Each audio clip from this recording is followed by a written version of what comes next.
एक और दिग्गज एक्सपर्ट हमारे साथ जुड़ गए हैं। सैगल कैपिटल के फाउंडर अंशुल सैगल हमारे साथ शो में शामिल हो रहे हैं। अंशुल जी, बहुत शुक्रिया आपका समय देने के लिए, और बहुत दिनों के बाद आपसे मुलाकात हो रही है सर। काफी लंबा इंतजार कराया आपने, लेकिन लंबा इंतजार अंशुल जी, बहुत शुक्रिया समय देने के लिए आपका। डोनाल्ड ट्रंप भी करा रहे हैं ये ट्रेड डील को लेकर। क्या उम्मीद है, सब कुछ ठीक होगा या फिर कुछ अड़चन आ रही है, कहीं पेच फंस रहा है? क्योंकि कहां 9 तारीख और कहां 24 तारीख, 15 दिन बीत गए उनके डेडलाइन से। तो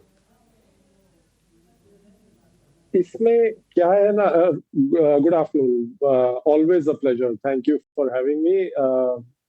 आप बुलाते रहिए, हम आते रहेंगे, बहुत खुशी से आएंगे। तो जो आप बात कह रहे हैं ट्रेड नेगोशिएशंस की, उसमें एक अड़चन थी, जो मेन अड़चन थी जो हम सुन रहे थे, वो एग्री कमोडिटीज के ऊपर, जो ट्रेड के ऊपर उसमें अड़चन थी कि इंडिया नहीं चाह रहा था कि उसमें भी ओपन अप हो, क्योंकि हमें अपने फार्मर्स को प्रोटेक्ट करना है। और यूएस चाह रहा था कि इंडिया एग्री कमोडिटीज उनसे लोअर टैरिफ्स पे ले। वो इंडिया के लिए मुमकिन नहीं था, फॉर ऑब्वियस रीजन। अब इस चीज में कुछ पेचीदगियां है जो कि चल रही हैं, और भी कुछ एक दो इश्यूज होंगे जहां पे कि मिडिल ग्राउंड मिला नहीं है। But by and large I think जो ट्रेड डील है वो इंडिया के लिए पॉजिटिव होनी चाहिए, क्योंकि इंडिया का ट्रेड यूएस के साथ बहुत मिनिस्क्यूल है। और जियो पॉलिटिकली इंडिया एक तरह से एक ऐसा पिलर खड़ा होके आता है ग्लोबल सप्लाई चेन में, जो कि चाइना को थोड़ा डी रिस्क करता है। और इस वजह से इंडिया की तरफ जो रुख है, और पर्टिकुलरली ट्रेड पे जो रुख है, वो पॉजिटिव होना चाहिए। तो थोड़ी डिले है, 10 दिन 15 दिन, वो सब तो चलता रहेगा, लेकिन ये डील होगी अगले 15 20 25 साल की। और इस वजह से जब भी ये डील कंक्लूड होगी, इंडिया के लिए ये काफी पॉजिटिव होगा। आप इसी कॉन्टेक्स्ट में ये याद रखिए कि जब चाइना को 99 2000 में डब्ल्यूटीओ में एंट्री मिली थी, वो मेरा ख्याल 5 या 6 साल की नेगोशिएशंस के बाद उनको मिली थी। और उसके बाद 2 डेकेड्स तक उनकी जो ग्रोथ ट्रेजेक्ट्री है, वो करीब करीब 8 से 9% की रही थी। तो उनकी इकोनॉमी का जो रुख है, वो 20 साल के अंदर अंदर पूरी तरह बदल गया। आप इस चीज को उतनी टाइम अवधि में देखिए, 10 15 दिन 20 दिन का डिले जो है, वो इसमें ज्यादा मायने नहीं रखता है। Mansi, this side, pleasure talking to you. आपने यूएस और इंडिया के बीच ट्रेड फ्रंट पर, टैरिफ फ्रंट पर जो कुछ चल रहा है उस पर आपका आउटलुक बताया, but domestic IT, domestic markets पर आपका एक टेक मैं जानना चाहूंगी। बिकॉज यस, अर्निंग सीजन है, एक ट्रिगर जिसके बीचों बीच खड़े हैं हम, कुछ तमाम अर्निंग्स आ रही है। एंड हाँ, जो ग्लोबल फ्रंट पर हो रहा है उसका खामियाजा कुछ हद तक अक्रॉस द ग्लोब मार्केट्स भुगत जरूर रहे हैं, लेकिन भारतीय बाजार की अगर बात करें, अपनी चाल है हमारी, और उस चाल पर अडिग भी चल रहे हैं। 25,000, 25,200 ये लेवल्स है, और इस लेवल पर स्ट्रॉन्ग फुटिंग बरकरार भी रहती है। माना कि एक तरफा तेजी नहीं है, लेकिन ये तेजी का दौर जो है, एटलीस्ट मैच्योरली मार्केट समझना जरूर चाह रहा है। अर्निंग सीजन में आईटी से निराशा हाथ जरूर लगी, लेकिन इटर्नल जैसे सरप्राइजेस भी थे।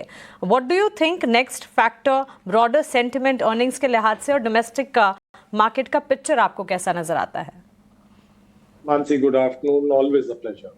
आप अगर मार्केट को देखेंगे, from lows of March, Nifty ही कुछ 13 14% की रैली दे चुका है। Towards the end of March Nifty ने तब से इतनी रैली दे दी। और अगर आप स्मॉल कैप इंडेक्स को देखेंगे, तो फ्रॉम द बॉटम वो करीब करीब 30% ऊपर चल चुका है। तो क्लियरली मार्केट का रुख इसी चीज से समझ आ रहा है कि bottom is in place in the market. और यहां से मार्केट का रुख आगे की अर्निंग्स को देख के बदल रहा है, जो कि पॉजिटिव है। और कुछ एक सेक्टर ऐसे हैं जिन्होंने डिसअपॉइंट किया है, और वो एंटिसिपेटेड भी था। इस वजह से उनके स्टॉक्स में बहुत गिरावट नहीं आई, क्योंकि वो स्टॉक्स पहले से ही नहीं चले थे। और कुछ एक सेक्टर्स ऐसे हैं और स्टॉक्स ऐसे हैं जहां पे कि सरप्राइज पॉजिटिव रहा है, और वो स्टॉक्स चले हैं। आपने एक नाम लिया इटर्नल, और भी ऐसे बैंकिंग फाइनेंस में ऐसे स्टॉक हैं जिन्होंने अच्छी परफॉर्मेंस दी रिजल्ट्स में, और वो स्टॉक्स आगे भी मतलब उनका प्राइस एक्शन पॉजिटिव रहा है। अब इस सेटअप को अगर आप समझे, आप आसपास बात करिए, 10 लोग में से 9 बोलेंगे कि मार्केट बहुत चल गई है, अभी ये इस टाइम में कॉशियस रहना चाहिए। अगर आप म्यूचुअल फंड्स की पोजीशनिंग देखेंगे तो 1 महीने पहले कुछ उनका 7 से 8% का कैश था, जो कि मेरा ख्याल 15-20 साल में सबसे हाई कैश लेवल था।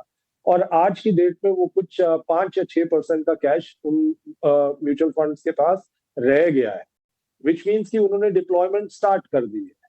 और एफआईआईस तो इंडिया के अंदर ऑफ लेट ही आना चालू हुए, पूरा पिछला साल एफआईआईस का सेलिंग का था। अब ये अगर पूरा सेटअप देखें, स्केप्टिसिज्म और कैश होल्डिंग बीइंग हाई, और दूसरी तरफ earnings trajectory being better than what it was last year, ये बाय एंड लार्ज सेटअप ऐसा है जो कि मार्केट को सपोर्ट देगा। और इटर्नल के रिजल्ट्स ने ये भी दिखाया है कि कंजम्पशन इज रिटर्निंग। थोड़ा बहुत और भी सेक्टर्स में ऐसा दिखने को आ रहा है। वैल्यू रिटेल ले लीजिए कि कंजम्पशन रिटर्न थोड़ा वापस दिख रहा है। केबल्स एंड वायर्स देख लीजिए, थोड़ा बहुत होम इम्प्रूवमेंट देख लीजिए। कंजम्पशन अगर वापस आएगा तो इस मार्केट में अर्निंग्स को सपोर्ट मिलेगा, और मार्केट का सेंटिमेंट सेटअप ऐसा है जो कि मार्केट को डाउनसाइड से प्रिवेंट करेगा। तो हमें ये लगता है ये मार्केट यहाँ पे या तो कंसोलिडेट होगी, या ब्रॉडर मार्केट्स में एक आध कोई मतलब इंडिविजुअल स्टॉक्स में पॉजिटिव एक्शन रहेगा basis results. Anshul sir, Sharad this side, good afternoon sir. आपने यही बात की कि कंजम्पशन की जो पिकअप है, कुछ ग्रीन शूट्स आ रहे हैं, और जिस तरह फेस्टिव सीजन आएगा वहाँ देखेंगे और कंजम्पशन नेम्स में जो है और मोमेंटम देखने मिल सकते हैं 1-2 क्वार्टर में। मेरा एक सवाल है कि क्या रिस्क ऑन इफेक्ट ग्लोबली भी देखे और डोमेस्टिकली भी देखे, क्या आ सकता है? इन्वेस्टर्स जो है लार्जली ग्लोबली प्रेफर अब थोड़ा सा इक्विटी कर रहे हैं। ग्लोबल मार्केट्स में भी रिकॉर्ड हाई लेवल्स पे जो है नास्दाक और S&P 500 देखने मिल रहा है। और आपने सही कहा, जो small and mid cap space है अर्निंग स्पेसिफिक ज़्यादा रहेगा, विनर्स टेक ऑल मार्केट भी रह सकता है, और प्राइमरी मार्केट्स में भी देखिए लिक्विडिटी अच्छा है। तो आपको लग रहा है कि कुछ एक रिस्क ऑन सेंटिमेंट जो है आ सकता है, एफआईज वापस आ सकते हैं? किस तरह भारत का बाजार प्लेस्ड है अभी? गुड आफ्टरनून शरद। आप अगर जो रिस्क ऑन ट्रेड की बात कर रहे हैं और उसमें कंजम्पशन पैटर्न्स अगर हम देखें, तो कंजम्पशन कई एक सेक्टर्स में पिछले 2-3 साल से काफी टेपिड रहा है। पर्टिकुलरली अगर आप रूरल कंजम्पशन देखें तो वो अभी एक आध क्वार्टर ही हुआ होगा कि वो रूरल कंजम्पशन वापस आने लगा है। और फिर उसके बाद कुछ सब सेक्टर्स देख लीजिए, जैसे आप किचन अप्लायंसेस देख लीजिए, होम अप्लायंसेस वगैरह देख लीजिए, उनके अंदर 2-3 साल का कंसोलिडेशन रहा है, क्योंकि एक बूम आया था कोविड के बाद, जिसके बाद थोड़ा स्टेबिलिटी आ गई उस स्पेस में। तो ये सब सेक्टर्स, इनमें हमने काफी कंसोलिडेशन देख लिया है, और अब कंजम्पशन पैटर्न हमें थोड़ा बहुत ग्राउंड से चेंज नजर आ रहा है, जिससे कि उनकी अर्निंग्स में अपटिक आएगा। और बाय एंड लार्ज इसका इम्पैक्ट मार्केट्स पे पॉजिटिव होना चाहिए। हमें ये लगता है कि एफआईआईज भी, जो कि एक टाइम पे कुछ 23-24% उनकी होल्डिंग थी, और institutional holding in the Indian equities, वो लोअर लेवल पे कुछ 16-17% पे इस समय आ गई है। और ये जो परसेंटेज होल्डिंग है, ये मल्टी ईयर लोज है। इसके बाद एफआईआईस को एडजस्ट होना होगा इंडियन वैल्यूएशन से, और ये मान के इंडिया में आना होगा कि इस मार्केट में जो ग्रोथ हो रही है वो इन वैल्यूएशंस को जस्टिफाई करती है। इस वजह से हमें ये लगता है कि रिस्क ऑन ट्रेड और एफआईआई सेटअप पॉजिटिव है इस मार्केट के लिए। ग्रोथ अगर चलती रही तो एफआईआई वापस आएंगे। एफआईआईस की वापसी जो है आने वाले, शायद महंगे वैल्यूएशंस पे आए, पर आएंगे वो ज़रूर। अंशुल जी, धन्यवाद, आपने समय निकाला और पूरी तरह जो है मैक्रो से लेके इंडियन मार्केट्स के और कौन सेक्टर्स है जिस पे फोकस रहने चाहिए, सब पे आपने विशेष राय बताई। लेकिन चलिए एक छोटा सा ब्रेक लेते हैं। ब्रेक के उस पार जो है सवाल जवाब का सिलसिला जारी रहेगा, जहाँ पे हम